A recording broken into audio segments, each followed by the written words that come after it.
Hi everyone, I'm Frederick and I'm here to announce a new class that's going to be available to us. It's a mindfulness class, and we're using the book by Robert Brumet. And he has written several books, including The Quest for Wholeness and Building a New World. This book is about mindfulness, is about being present to what we're doing and being aware of our circumstances. You are all probably very familiar with Eckhart Tolle's book, Be Here Now. I taught this idea in my classes at the college for many years, and I framed it in the terms: do what you're doing when you're doing it. Be where you are when you're there. I would tell my students, if they don't like chemistry and they have to study for a test, it's going to be much more difficult because they're focusing on what they don't like. When we're doing household chores or dishes or speaking with a friend, it's important to be in the moment.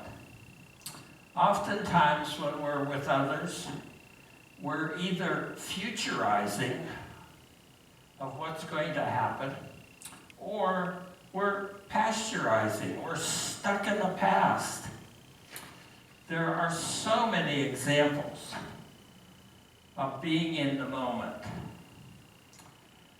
In this class, the mindfulness class, we are going to go deeper than the examples that I just gave.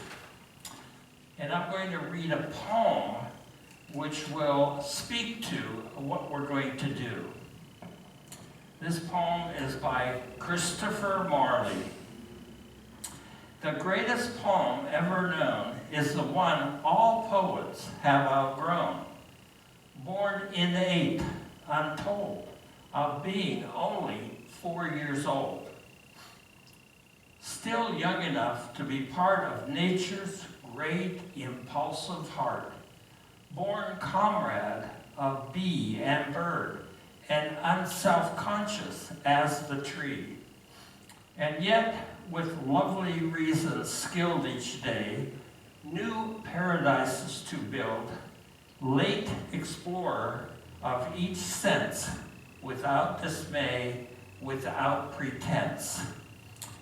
In your unstrained, transparent eyes, there is no conscience, no surprise.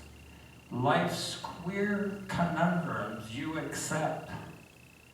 Your strange divinity still kept.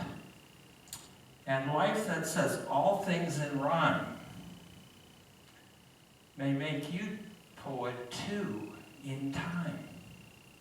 But there were days, O tender elf, when you were poetry itself. So, in this book, Living Originally, it's about returning to that experience where we felt part of everything. And that's what spirituality is about. It's knowing our connection. I like to use the story of the fish in the water. Fish do not have a language. They rely on their instinct for their behavior. They have no way of knowing they're swimming in water. As people, as humans, we have a world view which is often unconscious. This affects our perception and our behavior. So examples, self-esteem or self-accept, or lack of ability, or feeling that we're not prosperous.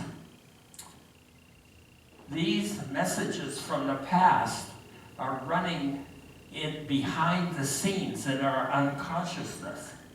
So this class, the purpose is to expand our awareness to include our divine nature. This new awareness or worldview is not something new to be learned, but something to be remembered. The great discovery Jesus made and taught was his divinity, and that it is in each one of us to know the union with the one power and the one presence. Each week we will discuss the assigned chapters, share our experience, and answer questions about the readings. We will practice silence. I use the word silence instead of meditation.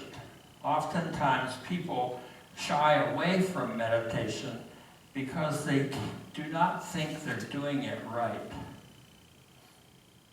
Other practices we will use are denials, or a newer term, letting go of unwanted beliefs and behaviors. We will talk about affirmations or assertions of what you want to manifest. We do not affirm or assert to make something true. We do affirmations and assertions to realize it's already possible, and we just have to bring it into our consciousness. Anne Marie and I planned this class to begin Tuesday, October 5th, from 7:15 to 8:15 on Zoom. We are open to scheduling another class at a different time of day to meet your schedule. So if you have a group of friends who would like to get together for a watch party, you would let us know, and I'm sure I can fit it into my schedule to do a Zoom class with your group so that we can more fully live originally. Thank you.